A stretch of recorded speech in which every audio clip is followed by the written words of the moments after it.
But if you're building something new, sometimes it feels like customers don't want that because it's new. They don't even know that they need that or want that yet.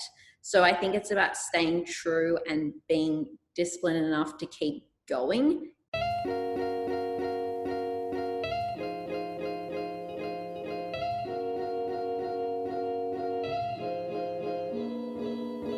Hi everyone, welcome to episode 128 of the Startup Playbook podcast.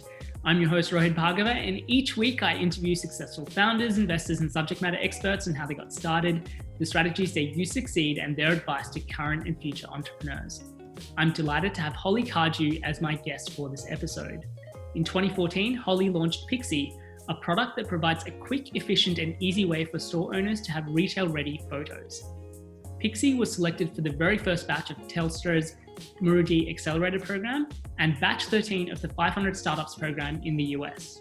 Holly launched, grows and continues to scale Pixie as a solo, non-technical founder. Through her background in building e-commerce brands and her success with Pixie, in 2016 she was listed in Forbes Asia 30 Under 30 list for emerging entrepreneurs in the e-commerce and retail space. If that wasn't enough, earlier this year she co-founded and launched her latest startup, Vop, which creates shoppable experiences from TikTok videos. In this interview, we covered a wide variety of topics, including launching, growing and scaling tech startups as a solo, non-technical founder, a deep dive into utilizing channel partnerships for growth, the viral opportunities with TikTok and working with content creators, and much more.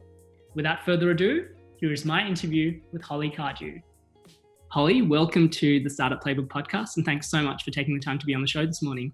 Thanks for having me on your show. So Holly, for those people that may not be as familiar with you or your background, do you want to share a little bit about your story and what got you here today?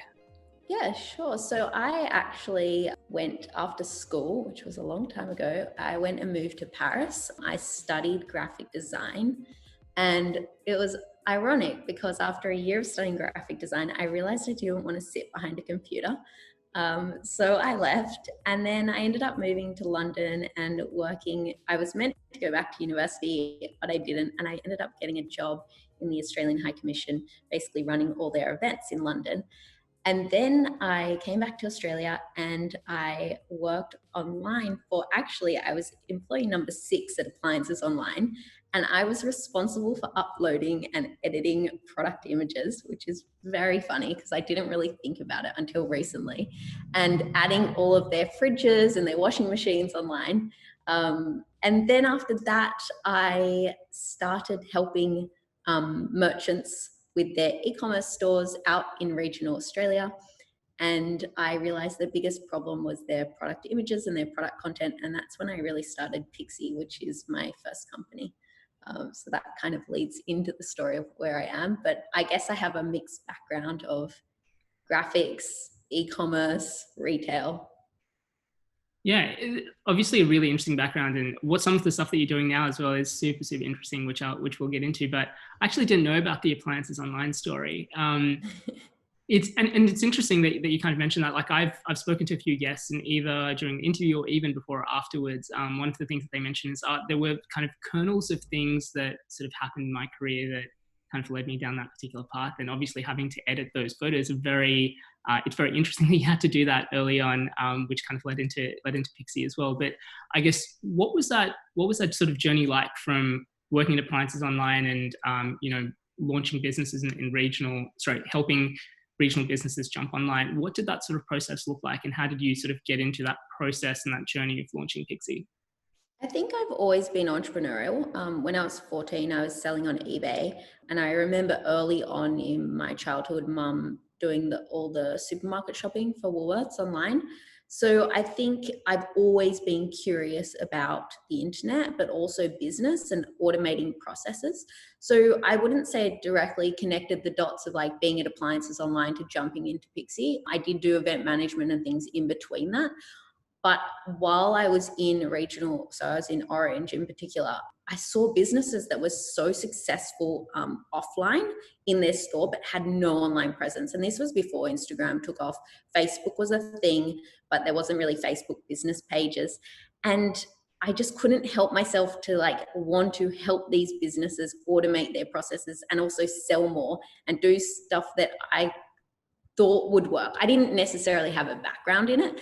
I would just go into a store, ask them if I could help them with their social and their online selling. And they were a bit hesitant, or they would want me to build an e-commerce site straight away. But I realized that if I built an e-commerce site, then they wouldn't get any traffic. Then they would just be irritated at me because they would have spent money building an e-commerce store and no one would have come to it. So I started off by building Facebook pages, I guess, which is very simple, but posting all of their products onto Facebook, and they would have people come into the store straight away within minutes trying to buy that product or call the store and order whatever they had. So they saw sort of traction there. And when they started to ask me for more things, I would just go home and Google it, figure it out. I would hire someone on, at the time it was Elance or Upwork, and get them to help me do things. And then I realized that these stores, they all had a common problem, which was their product content. And so I put up a landing page for Pixie, which is on-demand image editing. And I had an order from a customer in Queensland who placed an order of 850 images in like our third week. And I realized, okay, now I haven't just gone from like locally from Orange, I've now gone statewide. So yeah, I realized there was a bigger problem there, and I could solve a problem for merchants within Australia or around the globe pretty quickly. Yeah, I mean, one thing that I just wanted to pick on there was, you mentioning that you would go into these businesses and talk to them about helping them get online. And one thing that they wanted you to do was build websites, but you realized that that wouldn't really work. And I think oftentimes, we talk about speaking to customers and taking on their feedback, and often it can be tempting to do exactly what they want, especially if they're going to give you money to do that. But, I think, like you said, it's really important to understand what will work, because that will kind of bring you just more longer term value rather than focusing on the short term dollars. But was that a difficult process in getting them to switch from wanting an e-commerce site to setting up a Facebook page instead? Not really. One person in particular was I guess it comes down to the business owner. So if they're really open-minded and happy to listen to you, and you don't say, no, I'm not going to build an e-commerce site, I just suggest that I should build a Facebook page or a community first. If they're open to listening, I mean, I guess like any consultant, by the way, I was like 23 or 24, like I didn't know that much at the time. But this person in particular, who's amazing and lovely and I'm still friends with, she was very open-minded and open to listening to what I had to say and the way that I wanted to go about it. I think what doesn't work with businesses is they get someone in who like knows I guess I knew what I was doing from a generational standpoint, not necessarily from an experience standpoint.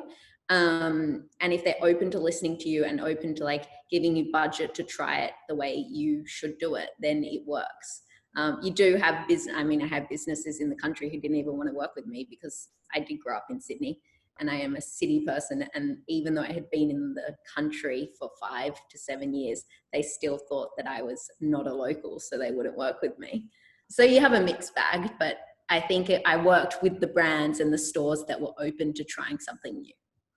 And so you mentioned, you built up, a couple of people around you from Elance and Upwork and those sort of things. And then you realized that there was potentially a bigger opportunity at play over there. Again, what did that sort of process look like from, I guess, you going in to individual companies to then suddenly getting all of this demand and having to turn that into something? What did that process look like?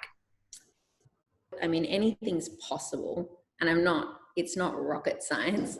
So I would say, like, let me get back to you, or let me find a solution. And if I didn't have an exact solution, for me, it's all about like Googling or finding the person who can build it. So it was really about turning a service into a product. And when I got back from Paris and also after I got back from London, I built two websites, sorry. One was a travel website and one was an e-card website. And I always outsourced the whole project to someone, and I didn't understand what I was doing, really. I kind of just said, yes, I want an e-card website, or yes, I want this travel website. Go ahead and do it. Whereas I didn't want to spend more money because I had lost thousands of dollars. So this time I really just built a landing page, and then all I needed was a PayPal button. I needed a checkout form basically on a website. So I went about hiring the first person to do that, and then I would go sell that back to the customer and say, here, now you can place your orders on my site, rather than sending me an email with a Dropbox link.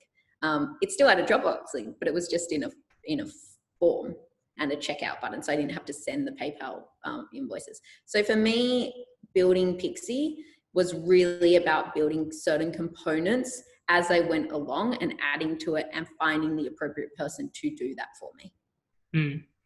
Again, like I guess one of the temptations or one of the things that I see with speaking to a lot of early stage founders is this temptation to go really big and really, finding it difficult to chunk down what is the right next step. So as you mentioned, you had a very clear thing that you wanted to build, which is a landing page with a PayPal button, but it can be kind of hard to cut through the noise at times. Is there anything that you use or any process that you go through to understand like what is the most important thing that you should be focusing on as an early stage founder?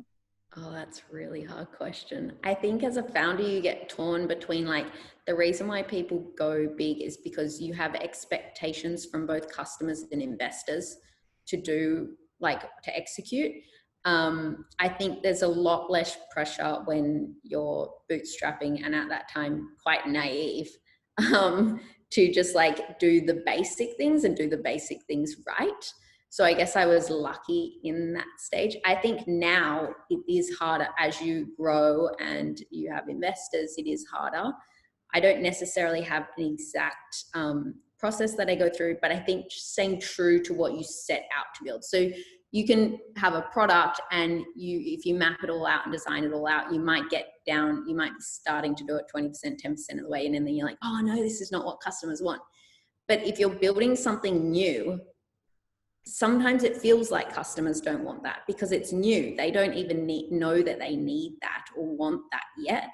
So I think it's about staying true and being disciplined enough to keep going. Yes, you need to assess and like pivot and change and like make sure you're taking on customer feedback. But I think, the one company that doesn't take customer feedback is Intercom. Like early on at Intercom, everybody wanted customer service reference numbers, a bit like a ticketing system. And they were so adamant, like they are not a ticketing system.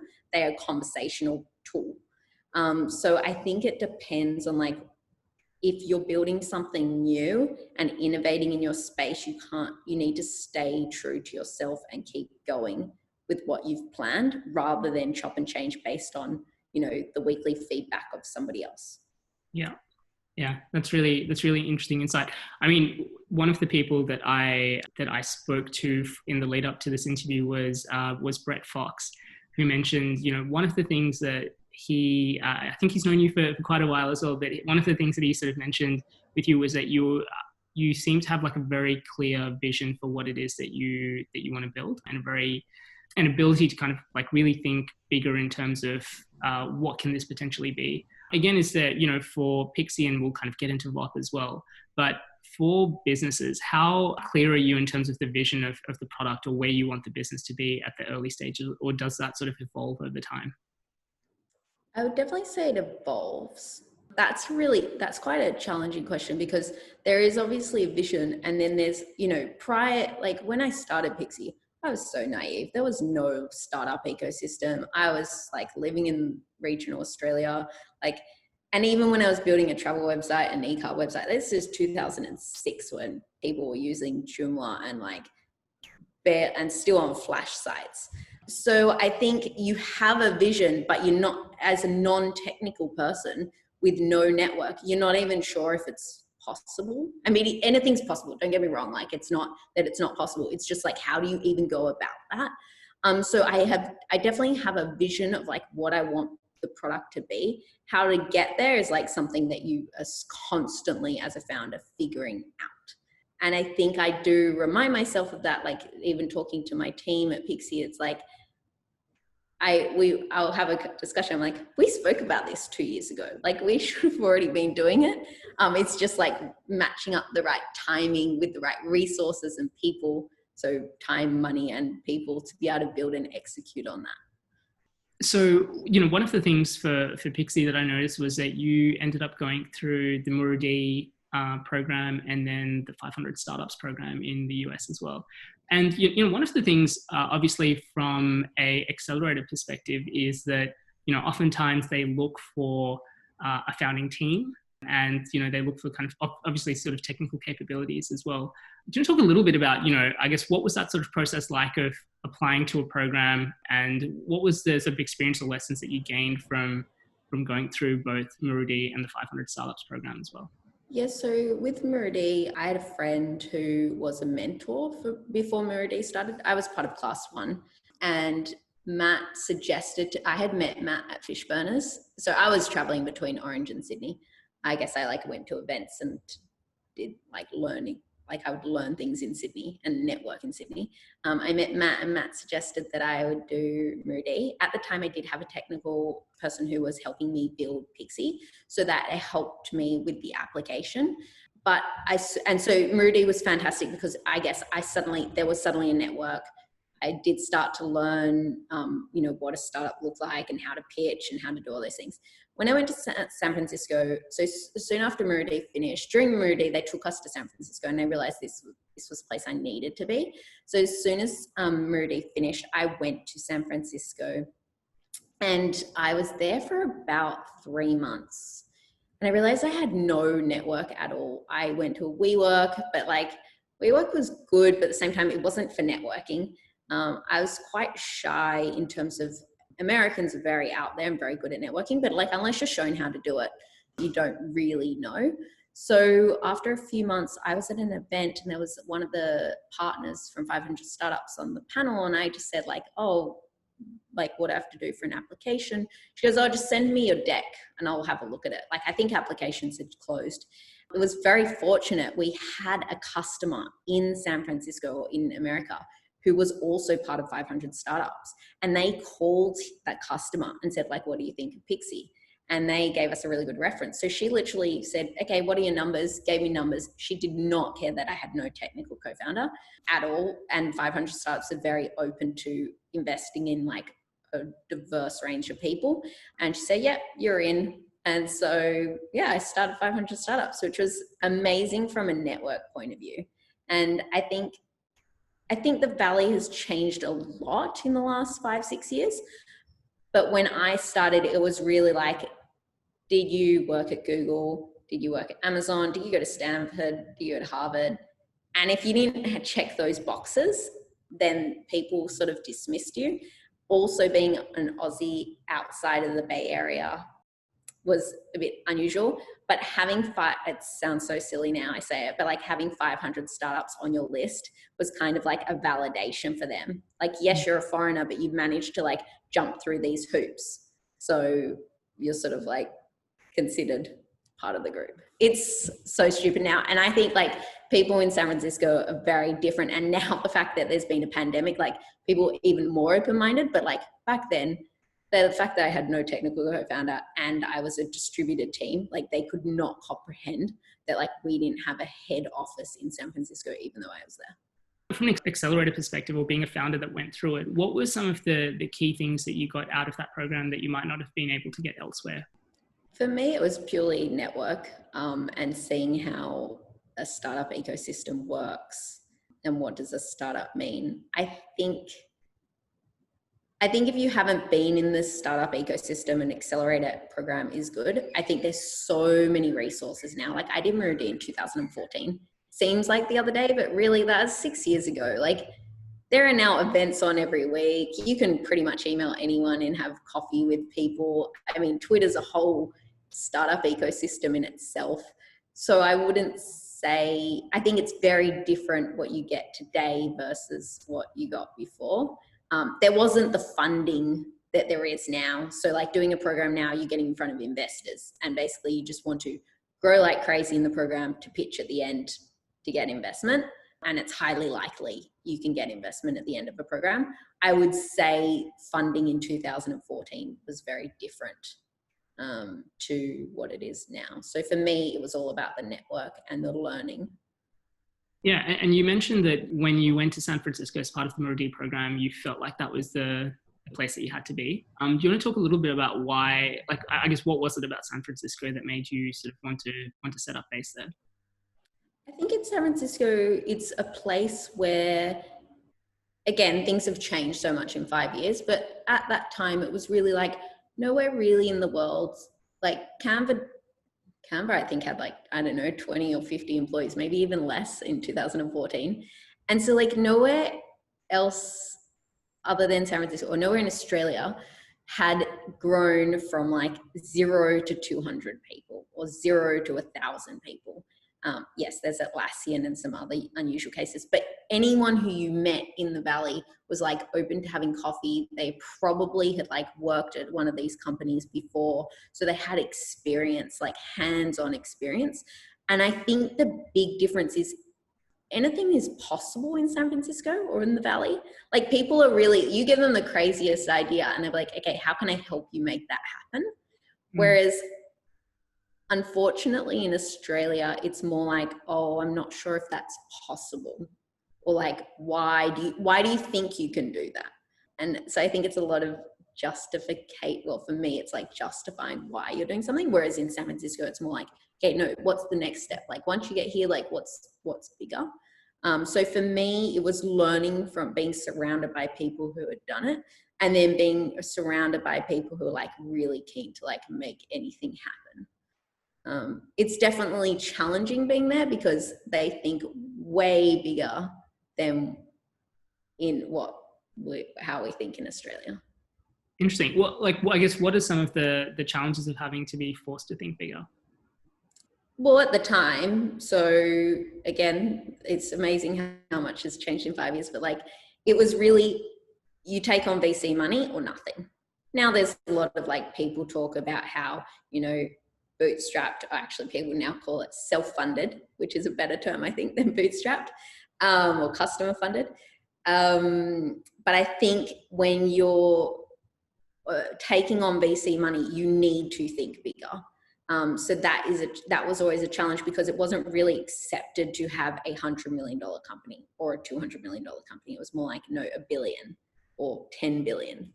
And so that's a challenge when people don't think that $100 million or $200 million is good enough, because I don't see what's wrong with that. And you still want to be able to get help from people who do think, if you don't take any outside funding and you exit for $20 million, you can retire for the rest of your life. And it's certainly happening in the ecosystem that I'm in the Shopify app ecosystem. People are selling their companies, they've never taken outside funding and they're being sold for that. It's really hard when outside people don't want to help you because you want to exit for $20 million or $50 million. Yeah.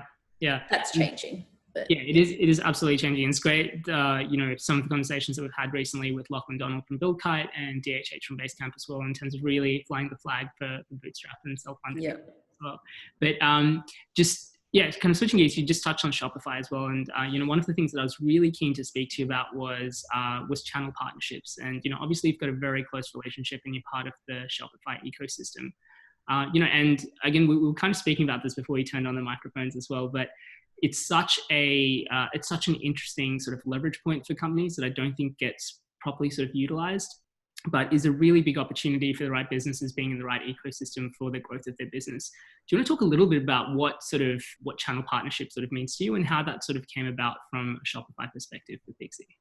Yeah, so for me, it wasn't always a sales channel straight away. It was about building the right product for the merchant and shortcutting whatever they had to do for the product. So we edit product images, you can upload them via our site, you edit them and they come back. Now that's quite an average experience. What I wanted to do early on, and what we do is we plug directly into your e-commerce store. We pull all your product images from your e-commerce store, fix them. We are doing more and analyzing images at the moment. And then we push them back, because then it's cuts out that whole thing of like downloading from your Shopify store, picking out which ones you need to do, then you upload them, then you download them again, then you need to upload them back to Shopify. So I always suggest like make it as part of your product. Like where should your product sit for the best user experience? And then I guess it grew from there, because Shopify has all the merchants. They have a phenomenal app marketplace, and they have traffic that goes there every day. And if you can rank well, I don't think we didn't set out to rank well, just got in early, like in 2016. Well, we built our first very basic app in 2014 in the Shopify app ecosystem, but it really took off in 2016, 2017. So they have I guess they have the traffic that goes to their store, to their app store every day. And so I always suggest to other founders, it's like, where can your product sit?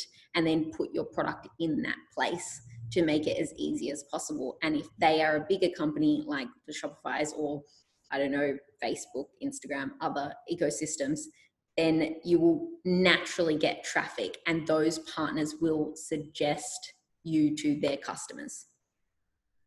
You touched on building those networks, and it can be really hard from an Australian perspective, especially, I assume when you're in a country town in Orange, for example, in understanding how to build those relationships, or even knowing that those sort of things are possible. For kind of anyone who's in that boat at the moment, how do they build those relationships with a Shopify and really Shopify or sort of other platforms, and really make sure that they're ingrained as part of the ecosystem there? So we didn't start out building the relationship with Shopify. You look for things that are already open. I mean, there's definitely like the top-down approach, like go find someone who works at the company, work with them. But I don't know, now there's so many apps in the Shopify app store. They're not going to, I've even spoken to the CEO of Shopify and COO, and they're not going to prioritize anything because it's conflict of interest. They're now a public company. So, but what you can do is you can get into the ecosystem and you can really, this may work for Slack. I haven't built an integration into Slack, but if your product is suitable for Slack, or Intercom, because I know they also have an app store, it's build your product in there. If they can enable reviews, focus on your reviews, focus on building a brand inside that ecosystem. So we were really fortunate. We launched our second app in 2016 in the Shopify ecosystem. I actually launched it for free. It was meant to be a lead generator for our other app. And it was just a little resize app, which ended up blowing up, does millions of photos a month. And we have tens of thousands of merchants using it. But that we asked directly for reviews. And we're probably one of the, we have, 1,600 reviews, maybe, or 1,400 reviews, but that's quite a lot for the Shopify app ecosystem if you look at it. And so then we started to be pushed to the top naturally because you've got an app that all these people are using. And of course, there's internal people at Shopify. There's the customer support team. So this is probably the same with any channel. There's customer support team who are always trying to recommend apps to help merchants. And then there's the internal team who are looking at the metrics and the data and they're saying, okay, why is this app being used so much? And then so they naturally appears on their trending page or they pick it out for their staff picks. So my advice to people is find an ecosystem where your app or your product should sit and build it there and build a brand and a community. And then so the internal team, so we had Shopify staff members starting to use our app and recommend our app to support merchants. Then it can grow from there. There are some teams at some companies who are dedicated to phone sales or making these suggestions to merchants. So you could offer a promo code. You could offer sending help documentation or sales documentation to these teams. So when they're on the phone saying, okay, how do we get more sales? So a merchant will call up saying, we need more sales. What do I do? And if you've already educated their support staff on how to use your app and how to get more sales, then they're probably going to recommend your app. So yeah, I think they're the key things to do is get reviews, build a brand and community first. Then once you've got that and you've got a product that people are using in their ecosystem, educate the internal staff on how it works and what to do. You mentioned that the first part of that process is kind of recognizing which ecosystem you should live in, or which ecosystem you should focus on. Do you have any kind of particular tips or things that I guess founders who are potentially in that process at the moment should look for that would make a good ecosystem or partner for them? I think you want to pick an ecosystem that's growing. You could sit on, there's so many e-commerce platforms. We could sit on we do integrate with Magento, BigCommerce, and WooCommerce. The thing is that Shopify is our fastest growing channel. I think the other thing you want to do is, I won't name the platform, but we started integrating with another platform and they had so many hoops to jump through. Like they wanted the UI to look like theirs. They wanted certain pricing. And I'm all okay with that, but that's not okay when you're a startup and you have limited funds to jump through all these hoops.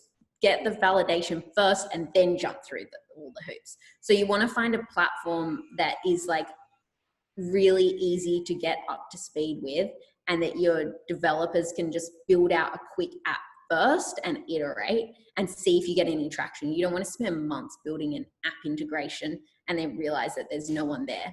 You could also speak to the platforms and see, like, can they push you? Can they put you out in like an email campaign? Can they put you in a blog? And if they can do that, then maybe it's worthwhile building the app integration. So what sort of co-marketing can you do with the platform if you were to build an app?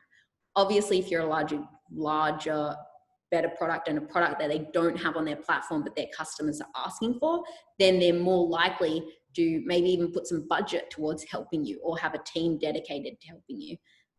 But I would definitely look at it like, maybe, I don't know if they'll tell you, but like, what sort of traffic do they get to that platform, to that app store, that page? Because you could build and then there's like no traffic there. Yeah, interesting. I mean, one of the things that you mentioned, which, you know, I think is fairly common across the board for all startups, is, you know, you have limited resources, resource being financially, but also from a team perspective. And, you know, I know that one of the things that you were sort of quite well known for, you still are quite well known for it, is building out sort of remote and distributed teams. And obviously, you know, we've kind of spoken about this being in the middle of a pandemic at the moment. You know, everyone has been forced to essentially become have a fully entire remote team, but they haven't necessarily been built that way. And, you know, in one of the conversations with DHH a few weeks ago, one of the things that we were speaking about was, I think there's this expectation that all of the things that you did in person, you can just copy paste that and do that remotely, and that doesn't really work quite effectively. So I thought it would be really interesting to kind of get an insight from you as someone who's kind of built up remote and distributed teams from the ground up. You know, how do you sort of think about, in terms of both building out the team, but then also operationally, what are the things that you do to make sure that when you're operating as a distributed team, that you can do that effectively? Yeah, I mean, I think we have a very different, I guess I've had a very different experience to what everyone's experiencing right now. Two reasons. Number one, everyone that I've ever hired is probably a remote first person too. Like, they've either been a freelancer or a contractor. I don't think I've rarely hired someone who's been I mean, there are a couple of people, but who have been in an office job. They've always been remote themselves. I think the other thing we're facing is, like, people don't like this remote work thing, and they don't like it because remote work is about freedom and flexibility. And right now, this is not freedom and it's not flexibility. Like, you're pretty much working, like, everyone's at home, everyone's bored. If you've finished dinner, you're just like, oh, I've got nothing else to do, I might as well just continue working. So I think we're in a really interesting time. I think for me, it's always been about hiring someone for a certain task or job and seeing how that works out, or a certain project. And if we both work well together, then we scale that up.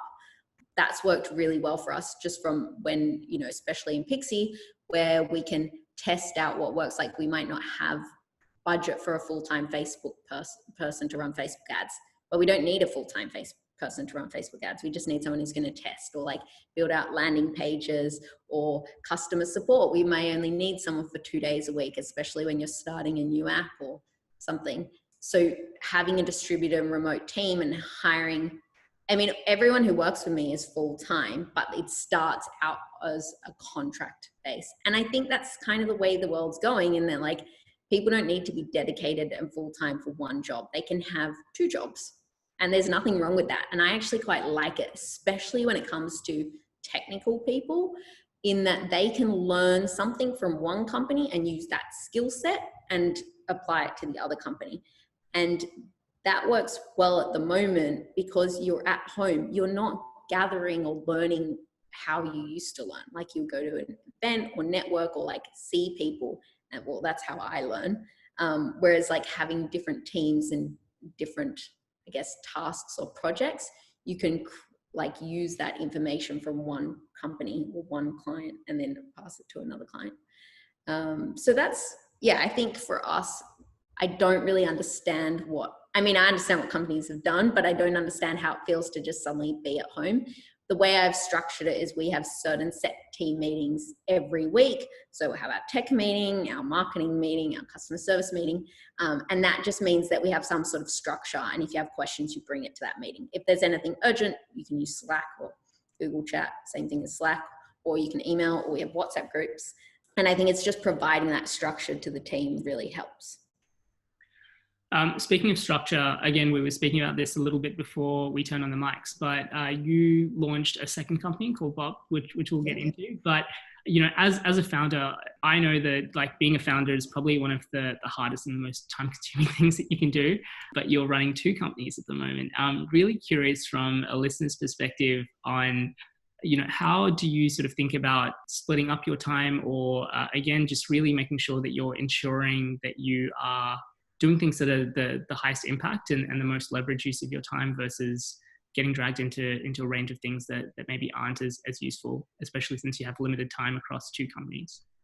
Yeah, that's hard because you always want to help, or sometimes you just get frustrated and you're like, I'll just do it. It will just be 10 times faster. But I always learned that yes, something might be faster if you do it, but long term, this is going to happen again. So it's better to hire the right person in place to do the task rather than trying to keep doing it yourself. Even if you only do it yourself once a month, it's like you can have someone to do that. So I always say delegate as much as possible. And I always try and focus on finding the right person for that job. I have very quite a good structure in that I have time blocked out for certain things and certain tasks. And some days if I know that I don't necessarily have meetings, but I've got to do things, I'll put it in my calendar as this time to this time, you're going to, hire this person or put this job post up or whatever it is. So I structure out my day in terms of 45-minute chunks, which kind of takes me back to high school, to be honest.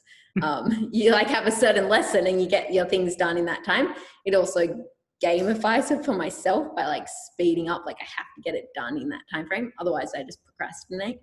I think actually I'm not a parent or a mother, but I have heard that as a mother or as a parent, you're actually more efficient because you have less time. I guess with two companies, you have less time. So it just teaches you to be more efficient rather than spend an extra hour on a task that you shouldn't be doing. I just saw someone commented and it's really funny. I don't know if they went to the same school as me, but they know exactly what I'm talking about with the Dalton plan.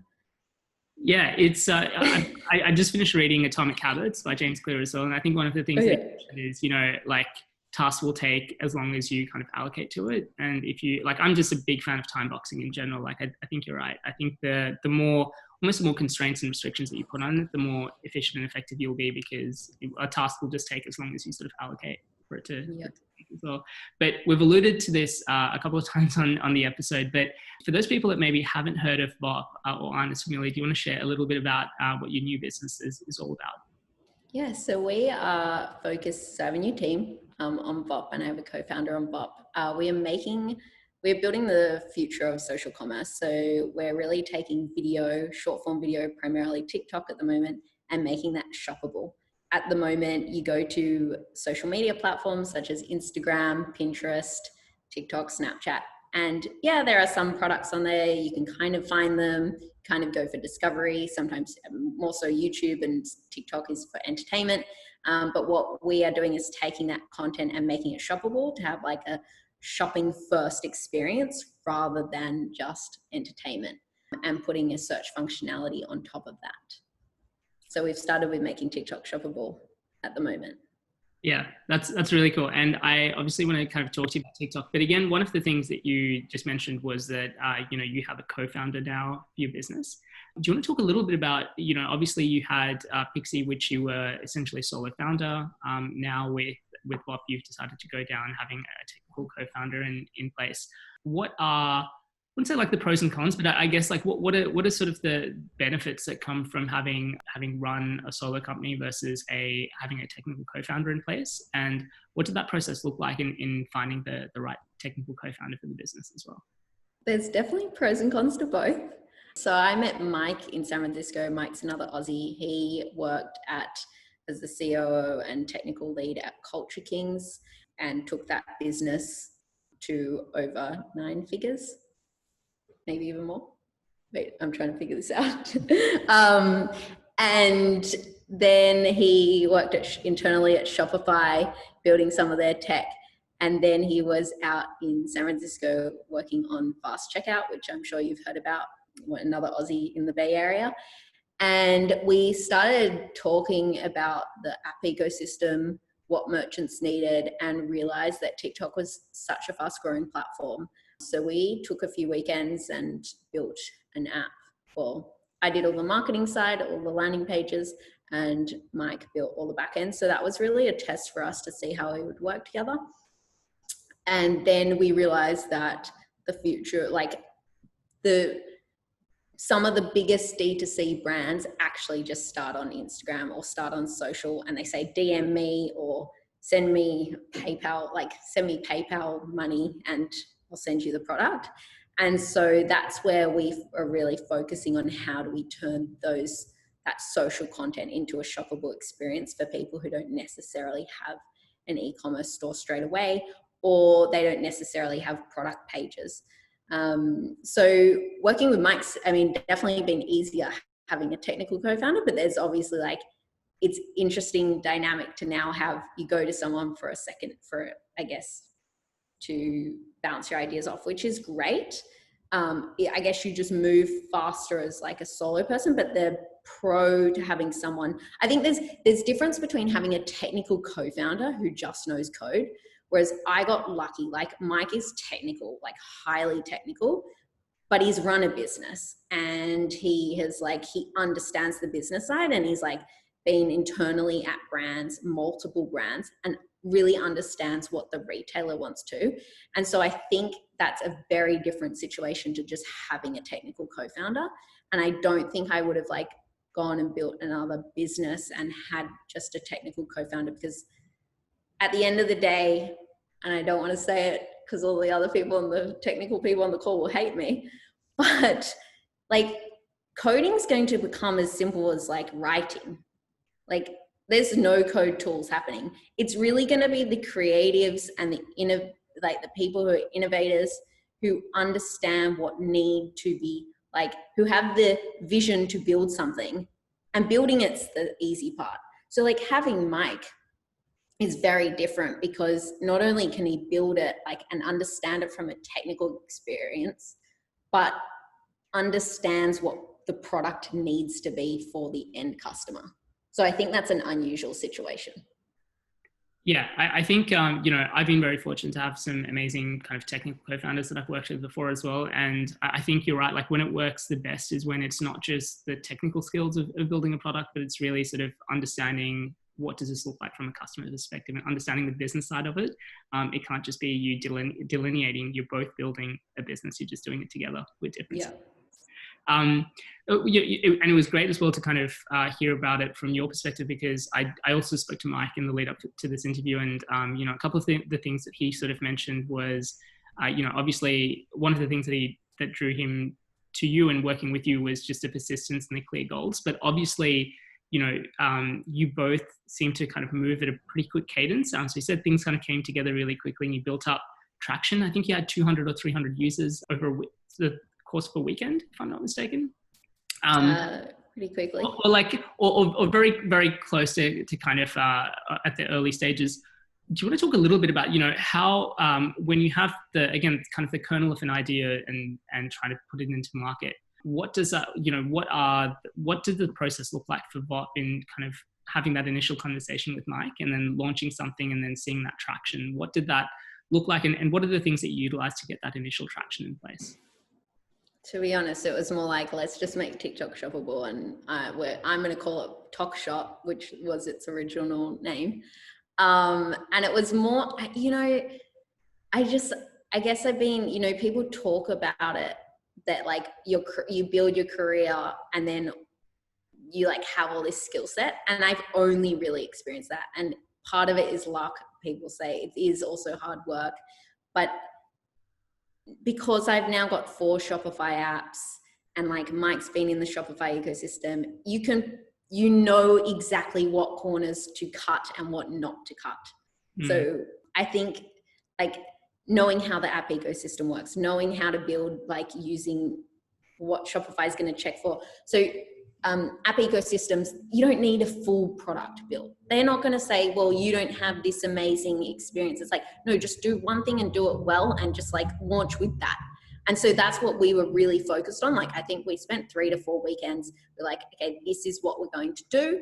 And we have a launch date, and we just have to get it is an MVP, but it's like an MVP inside a channel, which was the best way to do it. There is no point, like you can put up a landing page and that's great MVP, but the thing is, then you have to figure out how to market it. Whereas like I knew exactly like what I needed for the Shopify ecosystem. I needed like what landing page, what copy, what I could push it out to our like Pixie merchants and see like how they responded. So I think it was honestly all the collection of everything I've learned over 6 years condensed into 1 month. Which don't like, it's not perfect, and I'm not like, we're nowhere near perfect, or like it's not like we don't have the problems, like different problems, but it's just all that learning and taking it and compressed it. And it was like, people say it's 10 times faster, is literally 10 times faster. And it's amazing to see that actually works. Yeah. And I think like, if you don't necessarily have that experience, like even just putting a constraint on, like, I have to launch by this particular date, going back to that sort of earlier thing, I think makes such a big difference, because you learn to cut all the corners that you would normally sort of procrastinate and spend a lot of time on. Like, it's really about, what is the most basic thing that we can do by this particular date, because you can't do everything. And I think that's often what stops or stagnates people over an extended period of time, is trying to build this huge thing, when actually you just need to start with something really small and just get it out the door. Yeah. So one of the things that you mentioned that I really liked was, what you'd sort of noticed was a lot of the bigger brands of today have been kind of started off on Instagram as really small companies, and you're kind of seeing the same thing with TikTok as well. And I think, it's, again, we were speaking about this before we turned on the mic, but, I think it's really interesting to see the kind of cyclical nature of this, and the same thing that happened with Facebook all those years ago happened with Instagram, and now we're starting to see that with TikTok.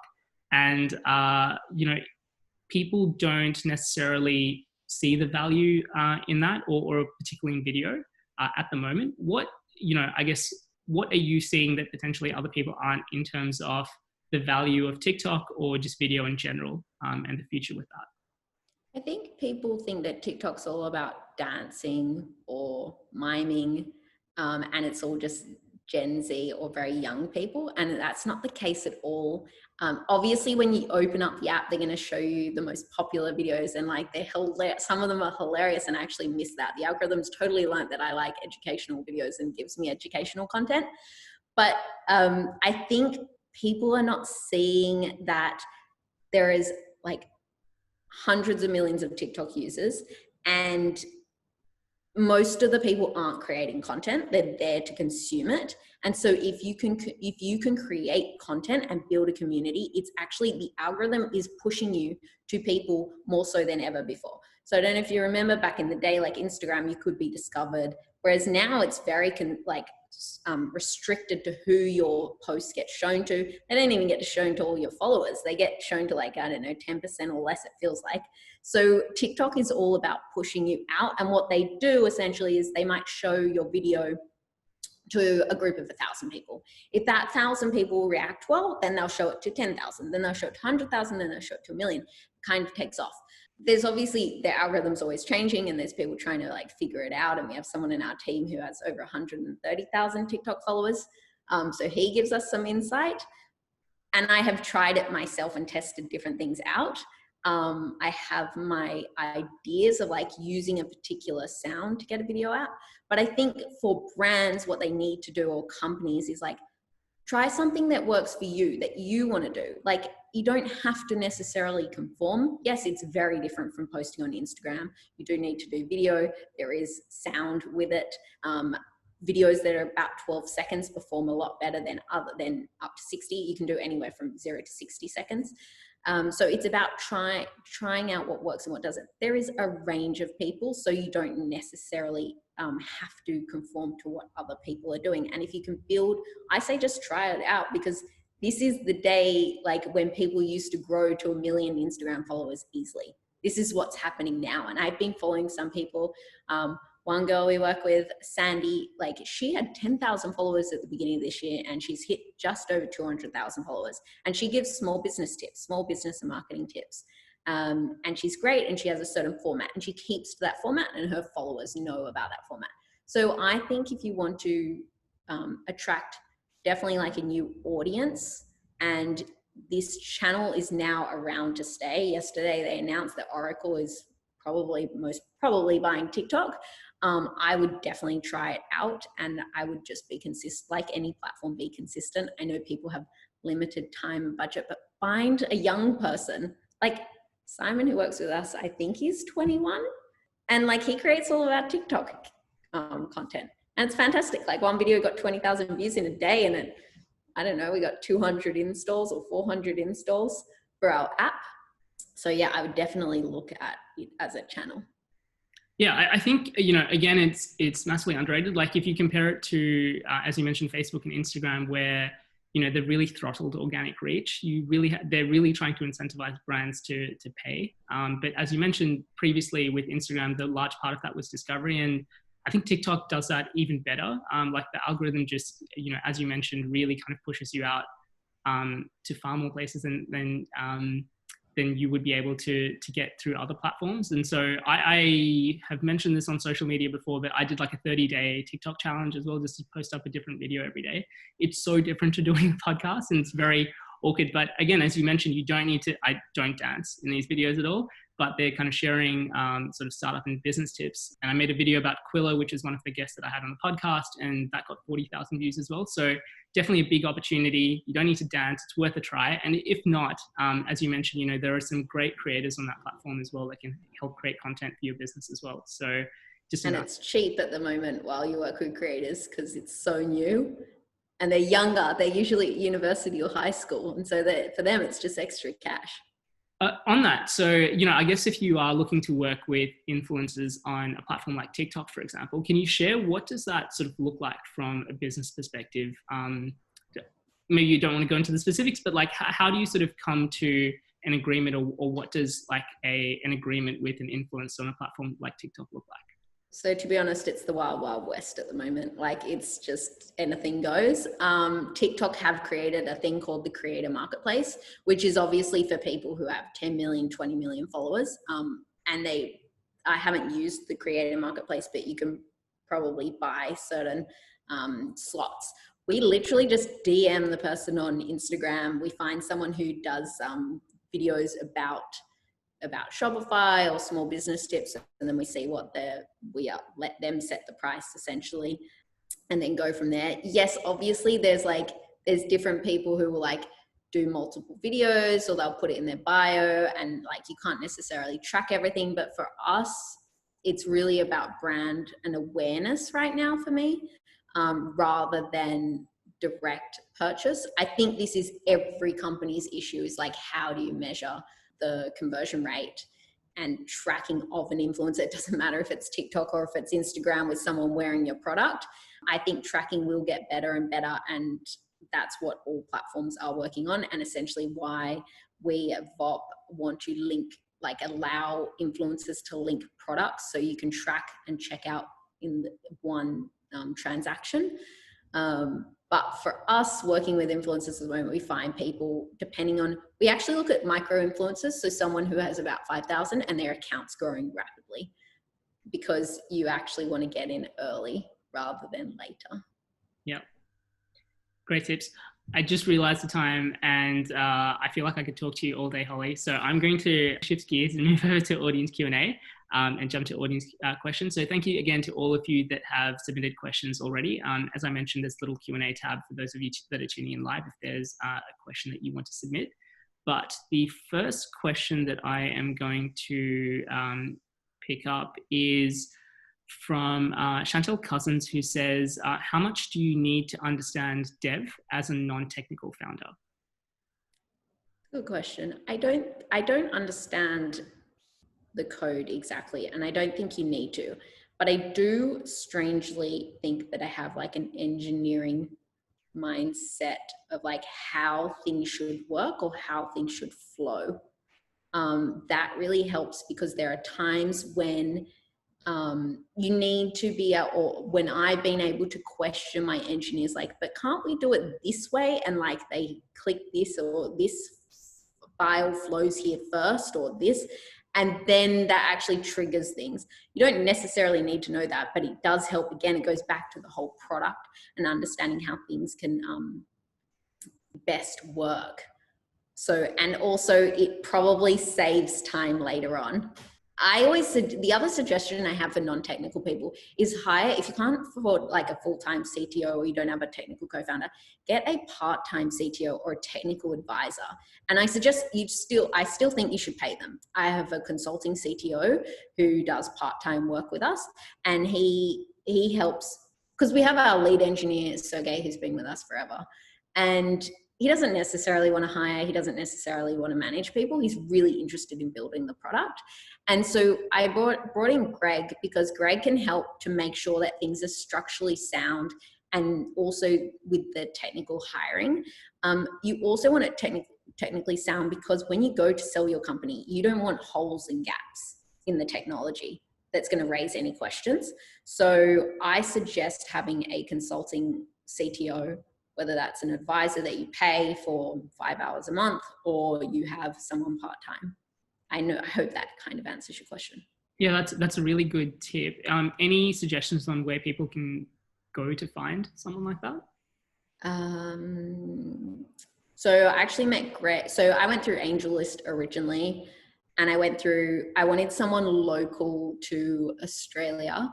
And I went through everyone in Sydney, Melbourne, and Brisbane. I reached out to every single one of them. It wasn't about hiring a CTO. It was about like finding out, what do they do? Like, why are they on this platform? What interests them? Because the thing is, with a CTO, usually they've worked, like Greg teaches at university. He's been doing AI and machine learning for years. You need to find out what interests them, because engineers get really bored, or technical people get really bored. So I sort of just went through methodically and like talked to people. And I remember talking and meeting up with Greg for coffee and talking about my problem, like my technical problems that I wanted to solve. And so for someone like that, you want them invested in your vision and the more technical challenges that you have, rather than the day-to-day errors in your code. And then I feel like if they're interested and they already do consulting or freelance work, then you could approach them for that sort of thing. But you could look on LinkedIn. You could look at anyone who's like been at a larger company who is now freelance or a consultant, and approach them that way. But I think finding out what they're actually interested in is really important. Yeah, perfect. Next question that I'm going to pick out is from Tobias Webster, who asks, what was your funding journey? Well, for Pixie, I was primarily bootstrapped. I have a couple of angel investors who I met through Muru-D, one through Muru-D, and then one in San Francisco who is an Aussie.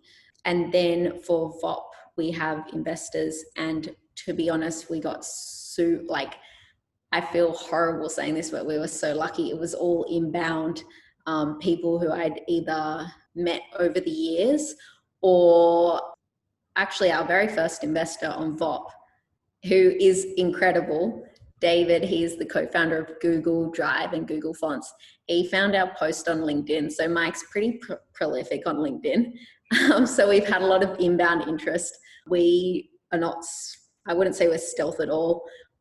He'll post updates regularly, and that would just get inbound interest from people who saw our product, understood the problem. David really worked on the Google checkout. He understood the problem we were solving and the future of where commerce is going. So he reached out, and that's our journey to date. And I will mention funding in the future. Next question is from Corolla Jonas, who asks, do you think being a solo founder and female has impacted the ability to raise capital? Well, I don't know, because I don't know any other way. I don't know what it's like to be male. So I don't really like to bring that into the conversation. I think being a solo founder is more challenging because, again, it's one of these boxes. And if I was an investor myself, I would probably look at a founding team and see that like it makes sense to invest in teams of two. And as I said, like I didn't really raise money for Pixie. A lot of them are reasons, maybe because I'm female, but maybe because I'm a solo founder. Also timing and like funding and my knowledge. It's definitely been easier. I always say, and there might be people who know me on this call, but like I say that the inbound interest for Vop has been like, they're either going to like Mike. If they don't like Mike, they'll like me. And if they don't like me, they like Mike. Like someone in like an investor gravitates to someone or something in your business. And early stage, when you have a very basic product, they're gravitating towards the people. They may not gravitate towards both of you. So I definitely think that it's helped. I don't necessarily know if it was my experience or idea or traction. I had some VCs, especially in Australia, who said like, we would totally invest in you, but we don't want to invest in this idea you're working on. When I was going out talking to investors about Pixie. So, I mean, like it could be anything, but it's definitely been easier having a co-founder. But I think it's also been easier because of our experience and what we know now. Final two questions before we wrap up. Next question is from Bryce Chi, who has submitted a two-part question saying, what pain points do you find hasn't been addressed in your market? And number two, are you hiring? Always be hiring. Yes, I'm always hiring. So anyone can contact me, especially for Vop. We are definitely hiring. And what pain points haven't been addressed in our market? Well, that's a hard one. I think there's a lot of room for automation still. Like I think that this isn't just my market, but you know, like people are building software. We're building more dashboards, more products that you have to log into. What I love about our photo resize app with Shopify is it runs in the background. Like investors have a metric, like how many times do people log in and use your app? People don't log into our app. They install it. It analyzes all your photos on your site. You upload more photos. It just analyzes in the background. It sends them to us. It fixes them and it pushes them back. And you don't have to press anything or do anything. We actually have a thing called Auto Analyzer, and it's just constantly watching. So I think that in e-commerce, like as much as we build tools for like email marketing and like Facebook ads and doing stuff, I think we need to start looking at how does the software do stuff for us. Love that. And final question is submitted from Anup Chaudhary, who says, Holly, amazing journey. Congratulations achieving so much. If you were to do this all over again, what would you do differently? Oh, I don't know. I mean, I think I am doing it differently this time with Vop. I do think I'm doing it differently. There are still some things that I need to learn, like that I personally want to learn to do or push myself. I think I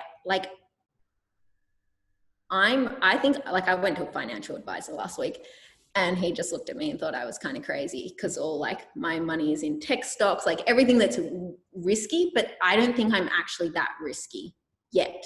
And so if I could do something again, it's like take bigger risks, especially if you don't have family and don't have, you know, you don't have to look after anyone else, then like just take risks, because at the end of the day, I know you either just go back, like I always said that I could just go back to working in a supermarket. I probably can't now because there's now automated checkouts, but that was always my backup plan.